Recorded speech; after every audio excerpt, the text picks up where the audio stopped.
ou boa noite, conforme o dia, a hora, a oportunidade para poder chegar aí no ar. Bem-vindos, bem-vindas à minha casa. Vamos que vamos, nobres senhores, acerca dos seus direitos, direito à informação, cidadão, direito à cidadania. Vamos comentar a Constituição Federal, comentada, compartilhada. Vamos aí, você que está chegando, comenta, dê o seu like, o seu joinha. Vamos compartilhar essa ideia. Soma, multiplica e agrega aí. Vamos entreter. Aqui você tem direito à informação. Mantenha-se atualizadíssimo e informadíssimo acerca de questões, inovações, discussões, assuntos pertinentes ligado aí a várias decisões do tribunal. Do tribunal aí do STF. É o Supremo Tribunal Federal. Vamos ao Fátima. Vamos aí comentar a Constituição com a sua previsibilidade legal, que está registrado aonde? No artigo 97 da Constituição. Levanta na poltrona, folgado. Se inscreva no canal. Ei, vamos. Levanta na poltrona, folgado. Somente pelo voto da maioria absoluta de seus membros ou dos membros dos respectivos órgãos especiais poderão, ou que aos tribunais, declarar a inconstitucionalidade de lei ou ato normativo do poder público. Doravante, viola a cláusula de reserva do plenário a decisão de órgão fracionário de tribunal, que, embora não declare expressamente o que é a inconstitucionalidade de lei ou ato normativo do poder público, afasta sua incidência num todo ou em parte, súmula vinculante 10. Não há necessidade de pedido das partes para que haja o deslocamento do incidente de inconstitucionalidade para o pleno tribunal. Isso porque é dever de ofício do órgão fracionário esse envio, uma vez que não pode declarar expressamente a inconstitucionalidade da lei ou ato normativo do poder público, nem afastar sua incidência num todo ou em parte. Também, sobre o acordo recorrido, diante a alegação seja de contrariedade à súmula vinculante 10 do STF, o indeferimento de medida cautelar não afasta o que é incidência, ou declara a inconstitucionalidade de lei ou ato normativo, decisão proferida em sede cautelar, desnecessidade de aplicação da cláusula de reserva de plenário estabelecida no artigo 97 da Constituição. Também, senhores, diante o postulado de reserva do plenário, a inobservância na espécie de cláusula constitucional, consequentemente a nulidade do julgamento efetuado por órgão meramente fracionário, a estrita observância pelos tribunais em gerais do postulado de reserva de plenário inscrito no artigo 97 da Constituição, atua como pressuposto de validade e de eficácia jurídica da própria declaração jurisdicional de inconstitucionalidade dos atos do poder público. Também o controle de incidente de inconstitucionalidade reserva de plenário interpreta que restringe o que é a aplicação de uma norma a alguns casos, mantendo-se com a relação a outro, não se identifica com a declaração de inconstitucionalidade do artigo 97, norma que se refere, entretanto, o IPTU, progressividade, taxas pretendida, modulação no tempo dos efeitos da declaração de inconstitucionalidade, a não incidência no caso em exame, a utilização dessa prática técnica, seja no plano de fiscalização incidental, necessária observância do postulado de reserva de plenário, consequentemente incompetência dos órgãos fracionários do tribunal. Entretanto, no artigo 98, a União, no Distrito Federal, nos territórios e os estados criarão, inciso 1, juizados especiais providos por juízes togados ou togados e leigos competentes o que? para a conciliação, o julgamento e a execução de causas civis de menor complexidade e infrações penais de menor potencial ofensivo, mediante os procedimentos oral e sumaríssimo, permitido nas hipóteses previstas em lei a transação e o julgamento de recurso por turmas de juízes de primeiro grau. Entretanto, compete à Justiça Estadual julgar causas entre consumidor e concessionária de serviço público de telefonia, quando a Anatel não seja litisconsórcio, passiva, necessária, assistente, nem oponente. A Lei 6.816 de 2007 de Alagoas, instituindo o depósito prévio de 100% no valor de condenação para a interposição de recursos nos juizados especiais civis do Estado. É inconstitucional, de formal, competência privativa da União para legislar sobre matéria processual, artigo 22, inciso 1 da Carta-Mãe. Entretanto, senhor, a excludente de competência dos juizados especiais, a complexidade das controvérsias pelo artigo 98 da Constituição, há de ser sopesada em face das causas de pedir constantes da inicial, observando-se em passo seguinte a defesa apresentada pela parte acionada, a competência, a ação indenizatória, fumo, dependência, tratamento antes das balizas objetivados do conflito de interesse, direcionares o que a indagação técnico-pericial surge a complexidade a afastar a competência dos juizados especiais. Entretanto, violência doméstica, o preceito do artigo 41 da Lei 11.340 de 2006, alcança toda e qualquer prática delituosa contra a mulher, até mesmo quando consubstancia contravenção penal, como é a realidade de vias de fato, ante a opção política normativa prevista no artigo 98, inciso 1, e a proteção nos artigos 226, a parágrafo 8º, ambos da Constituição, surge harmônico com essa última afastamento peremptório da Lei 9.099 de 95, mediante o artigo 46 da Lei 11.340, conhecido como Lei Maria da Penha, no processo crime a revelar violência contra a mulher.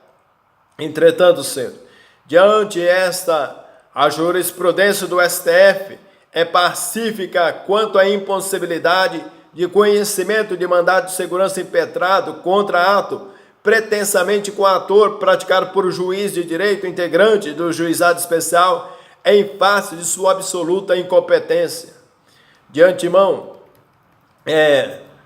o inciso 2, justiça de paz remunerada, composta de cidadãos eleitos pelo voto direto, universal e secreto, com mandato de 4 anos, e competência para, na forma da lei, celebrar casamento, verificar de ofício ou em face de impugnação apresentada o processo de habilitação e exercer atribuições conciliatórias sem caráter jurisdicional, além de outras previstas na legislação. Os juízes de paz, na qualidade de agentes públicos, ocupam cargo cuja remuneração deve ocorrer com base em valor fixo e pré-determinado, e não por participação no que é recolhido aos cofres públicos. Além disso, os juízes de paz integram ao Poder Judiciário e eles se impõem a vedação previsto no artigo 95, parágrafo único, inciso 2 da Constituição, ao qual proíbe a percepção a qualquer título ou pretexto de custas ou participação em processo pelos membros do Judiciário. Entretanto, as exceções ao princípio da paridade de armas apenas têm lugar quando houver fundamento razoável baseado na necessidade de remediar um desequilíbrio entre as partes, e deve ser interpretado de modo restritivo conforme o rito dos juizados especiais é detalhado para ampliar o acesso à justiça mediante redução das formalidades e aceleração de marcha processual, não sendo outra exegese do artigo 98, inciso 1 da Carta Magna, que determina seja adotado nos aludidos ajuizados procedimentos oral e sumaríssimo, devendo, portanto, ser apreciado o que? as interpretações que pugnem pela aplicação subsidiária de normas alheias dos juizados especiais, que importe delongas ou implementos de solenidade. O espírito da lei, conforme a Lei 10.259, que rege o procedimento dos juizados especiais federais, é inequívoca o de afastamento, a incidência de normas que vai albergar que prerrogativas processuais para a Fazenda Pública. Entretanto, já no parágrafo 2º, as custas e emolumentos serão destinados exclusivamente aos custeios dos serviços afetos às atividades específicas da Justiça. A resolução editada pelo órgão especial do Tribunal de Justiça do Estado de São Paulo, que alterou que os percentuais de destinação de emolumentos relativos aos atos praticados pelos serviços notariais e de registro, é o ato administrativo com caráter genérico e abstrato de licença. Essa supressão de parcela destinada ao Poder Executivo, que passaria a ser destinado ao Poder Judiciário. Estou bastante afônico, mas meu perdão. Não configuração ao quê?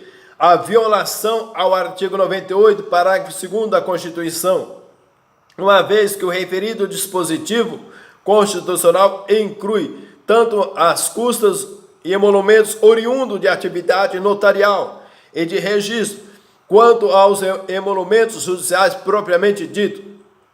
Já o artigo 99, ao Poder Judiciário, enquanto não houver ordem judicial para levantamento e a lei opõe a nenhum óbice a emissão dessa ordem, os valores terão aplicação determinada em lei. Diante um exemplo da Lei 5.913 de 97 do Estado de Alagoas, a criação da Central de Pagamento de Salários do órgão externo, princípio da separação de poderes, autonomia financeira e administrativa do Poder Judiciário. A Associação dos Magistrados Brasileiros, AMB, tem legitimidade para ajuizamento de ação direta de inconstitucionalidade que se discute afronto ao princípio constitucional da autonomia do Poder Judiciário. Também, de antemão, senhores, a previsibilidade legal no artigo 100, sobre a ação direta de inconstitucionalidade do artigo 245 da Constituição do Estado do Paraná. O preceito atacado cria forma transversa de que quebra de ordem de precedência dos precatórios ao efetivar o que a vinculação das receitas obtidas com indenização ou créditos pagam ao Estado pela União ao pagamento de débitos de idêntica natureza. Não encontra amparo constitucional a previsão, porquanto seria instalada inevitavelmente uma ordem paralela de satisfação dos créditos em detrimento da ordem cronológica. A impossibilidade aí de regramento da matéria por norma de hierarquia inferior. A desapropriação por interesse social, a indenização, exaurimento do período vintenário para resgate, a complementação da indenização é relacionada a pagamentos em títulos da dívida agrária complementares, a impossibilidade de precatória exaurida e o período vintenário para resgate dos títulos da dívida agrária, o pagamento complementar da indenização fixada na decisão final da ação expropriatória deve ser efetuado na forma do artigo 100 da Constituição, e não em títulos da dívida agrária complementares, em atenção ao princípio da prévia e justa indenização das desapropriações por interesse social, em observância ao sistema de pagamento das condenações judiciais impostas à Fazenda Pública. O STF assentou que as sociedades de economia mista prestadoras de serviço público em ambiente não concorrencial aplica-se o regime de precatório. O exame dos presentes autos evidencia que houve, no caso, ora em análise, a oposição de embargos da execução manifestada pela União, Circunstância essa que impede a aplicação da espécie de diretriz firmada no julgamento pelo plenário.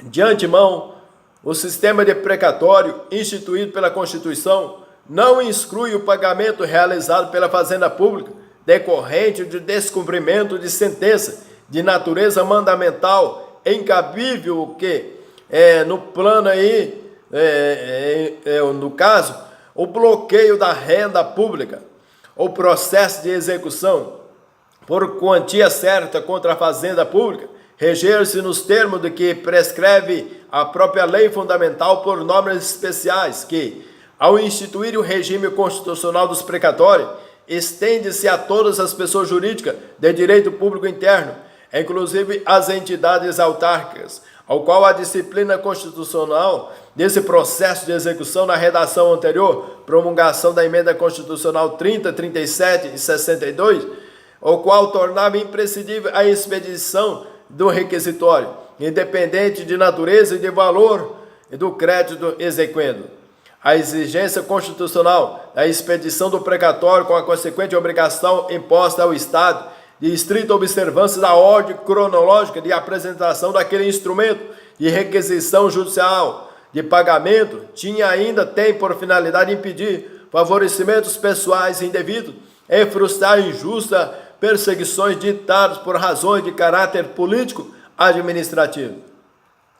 Também, doravante, senhores, observamos que o precatório e cessão de crédito tributário, quanto à sua plausibilidade de alegação de ofensa ao artigo 100 da Constituição, pelos artigos 5º e seu parágrafo único 6º, ambos da lei impugnada, que concede permissão para pessoas físicas cederem a pessoas jurídicas crédito contra o Estado decorrentes de sentença judicial, bem como admite a utilização desses precatórios na compensação de tributos, deferimento da suspensão cautelar dos mencionados preceitos legais. Entretanto, senhor, diante o parágrafo 1º, os débitos de natureza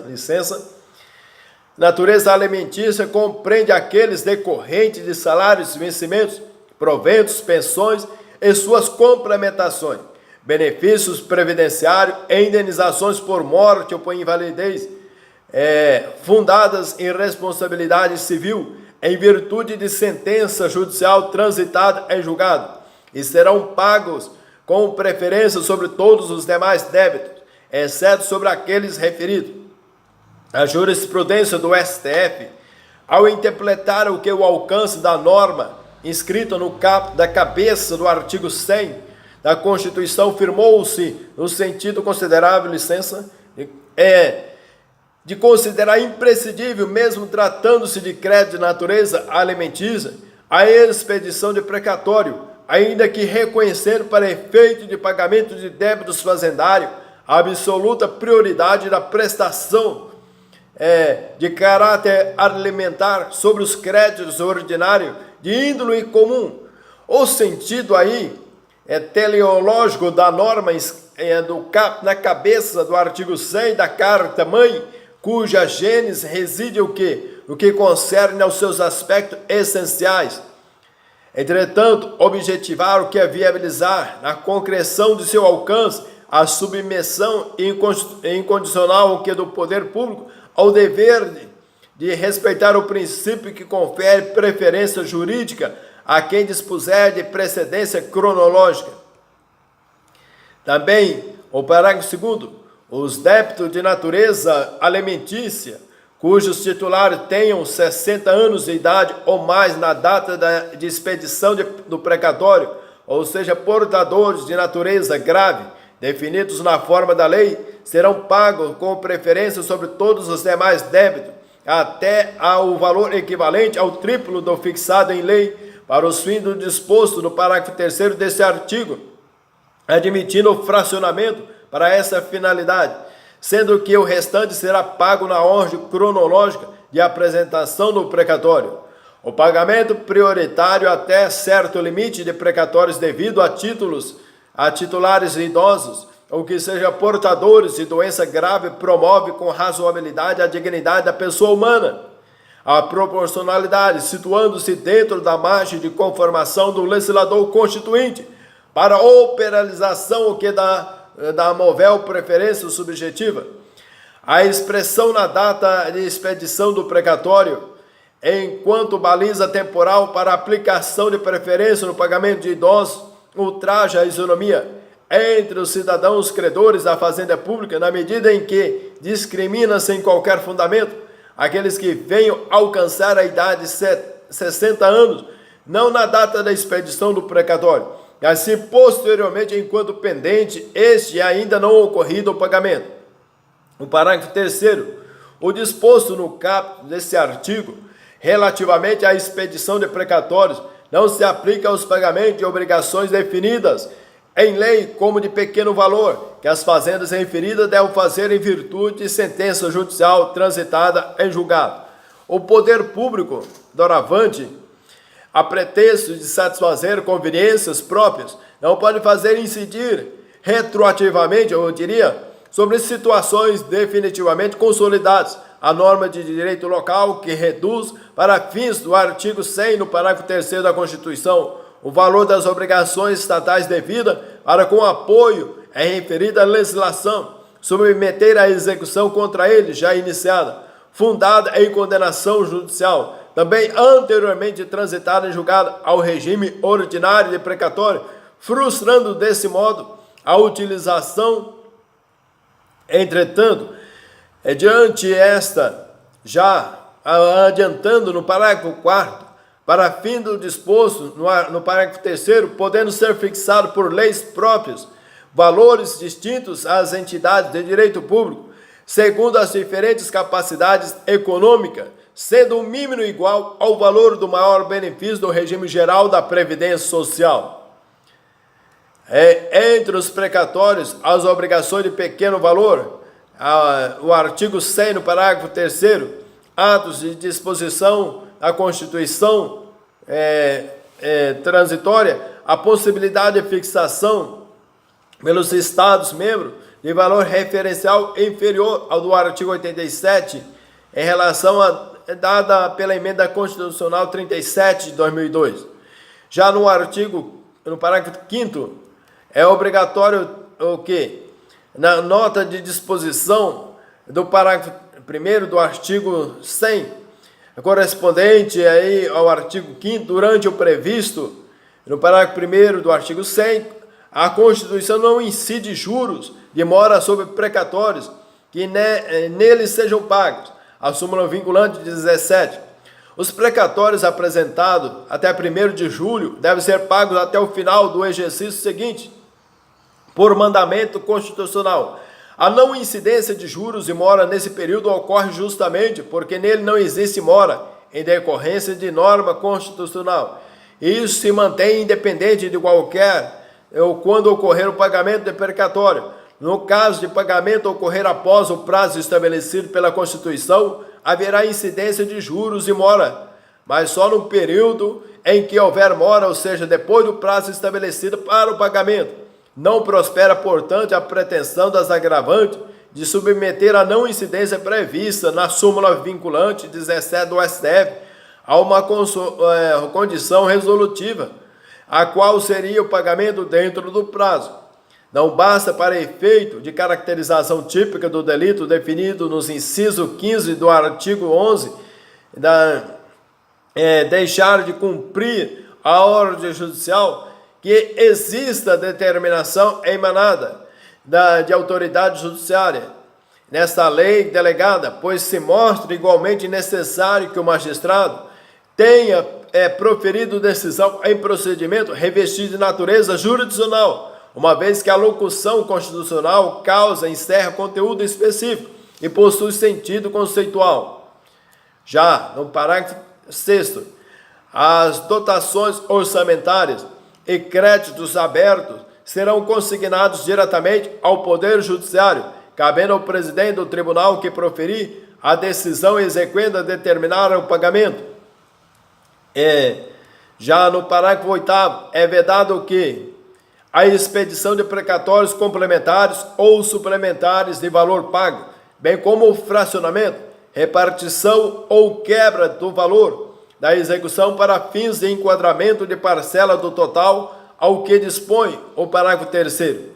O alegado fracionamento de execução contra a Fazenda Pública do Estado-membro, honorários advocatícios, verba de natureza alimentar, a qual não se confunde com o débito principal, ausência de caráter acessório, esses títulos diversos, essa possibilidade de pagamento autônomo, requerimento desvinculado da expedição do ofício requisitório principal, a vedação constitucional de repartição de execução para fraudar o pagamento por precatório, a interpretação do artigo 100, no parágrafo 8º, e originariamente o parágrafo 4º da Constituição, sobre litisconsórcio facultativo simples, a consideração individual do litisconsórcio, constitucionalidade, a execução ou pagamento singularizado dos valores devidos às partes integrantes de litisconsórcio facultativo simples, não contraria o parágrafo 8º, originariamente o parágrafo 4º da referida Constituição do artigo 100. Entretanto, senhor, de antemão, a Constituição, no precatório crédito complementar, novo precatório regimento interno no Tribunal de Justiça do Estado de São Paulo, o inciso 5º do artigo 336, também a Constituição no artigo 100, a interpretação do Tribunal do Estado de São Paulo, conforme sem redução do texto, o regimento interno do Tribunal, para que os pagamentos complementares sejam utilizados aos mesmos precatórios satisfeitos, parcialmente, até o seu integral cumprimento. Interpretação conforme, sem redução do texto, para o fim de ficar assentado que os pagamentos complementares referidos no citado preceito regimental são somente aqueles decorridos de erro material e de inexatidão aritmética contidos no precatório original, bem como assim a substituição por força de lei do índice aplicado, ação direta de inconstitucionalidade julgada procedente em parte. E no parágrafo 9º, no momento da expedição dos precatórios, independente o que de regulamentação deles, deverá ser abatido a título de compensação, valor correspondente ao que aos débitos líquidos e certos, inscritos ou não em dívida ativa e constituídos contra o credor original pela Fazenda Pública devedora, inclusive parcelas vincendas de parcelamento, ressalvada aqueles cuja execução esteja suspensa em virtude de contestação, seja administrativa ou judicial. O regime de compensação dos débitos da Fazenda Pública inscritos em precatório embaraça a efetividade da jurisdição, desrespeita a coisa julgada material, vulnera a separação dos poderes e ofende o que? A isonomia entre o poder público e o particular, o canone essencial do Estado Democrático de Direito. O parágrafo 10. Antes da expedição dos precatórios, o tribunal solicitará o que a Fazenda Pública devedora para a resposta em 30 dias, sob pena de perda do direito do abatimento. Informe sobre os débitos que preenchem o que? As condições estabelecidas para fins deles previstos. Entretanto, já no parágrafo 11, é facultado ao credor, conforme estabelecido em lei, da entidade federativa devedora, que é a entrega de créditos e precatórios para a compra de imóveis públicos do respectivo ente federado. O regime de execução da Fazenda Pública mediante precatório da Emenda Constitucional de 62 de 2009 é a existência de razões de segurança jurídica que justificam que a manutenção temporária do regime de licença, nos termos em que decidido pelo plenário do STF. Confere-se a eficácia prospectiva à declaração de inconstitucionalidade dos seguintes aspectos de ação direta, fixando como marca inicial a data de conclusão do julgamento, o qual seria tolerável. Entretanto, fica mantida a aplicação do índice oficial de remuneração básica de caderneta de poupança, nos termos data após a qual os créditos em precatório deverão ser corrigidos pelo índice de preço ao consumidor, ambos em especial. Os precatórios tributários deverão obedecer os mesmos critérios pelos quais a Fazenda Pública corrige seus créditos tributários. Fica resguardado que os precatórios expedidos no âmbito da Administração Pública Federal com base no artigo 27 da Lei 12.919/2013. Requisição de pequeno valor, a correção monetária e juros de modo a apuração entre a data de realização da conta dos valores devido à expedição de RPV, relevância de lapso temporal, cabimento, é devido à correção monetária no período compreendido entre a data de elaboração do cálculo da RPV e sua expedição para pagamento. No parágrafo 3º, o credor poderá ceder total ou parcialmente seus créditos em precatório a terceiros, independente da concordância do devedor, não se aplicando ao cessionário que no disposto no parágrafo 2º e artigo 3º da Emenda Constitucional 62 de 2009. Esse regime de execução da Fazenda Pública mediante precatório, existência de razões de segurança jurídica que justificam a manutenção temporária do regime especial nos termos em que decidido pelo plenário do STF. Modulam-se os efeitos das decisões declaratórias de inconstitucionalidade e para manter a vigência do regime especial de pagamento de precatórios. Entretanto, senhores, até o próximo artigo 101 da Constituição Federal, nossa mãezinha constitucional. Um grande abraço, um F de fortalecimento. Bem-vindos à minha casa. Até o próximo vídeo, se Deus quiser.